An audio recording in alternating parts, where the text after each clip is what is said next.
ilk maaşım da mənim 17-18 yaşımda o 3570 qəpik deyəndə mən inan ki, ona sevindim və o 70 qəpiyə o vaxt nəsə eləmək olardı. Yemək də olardı, evə nəsə almaq olardı. Həyatı maraqlı eləmək olardı. Gündəlik həyatı yaşamaq olardı və Vətən Arnidən çıxandan sonra Bakı Kinoteatrına mən getdim Vətən Kinoteatrına. Doğrudan bayaq sadalamadım. Orada da böyük bir klub var idi. Və Vətən Kinoteatrına gələndə gördüm böyük bir klub, məkan, tam fərqli gənclər deyəndə auditoriya başqadır da. 16, 17, 18 cəmaət oynayırdı, danışırdı, kimsə ayrılırdı, sevirdi. Yəni çox belə İlk böyük səhnə deyək.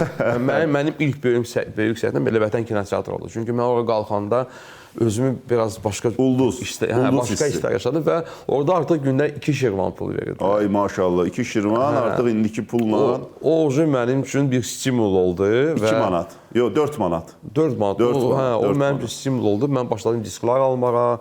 Artıq öz üzərimdə işləməyə, periodlar bilmək, neynəmək, maraqlanmaq, kimdənsə nəsə soruşmaq. Yavaş-yavaş oradan mən getdim Nabrana.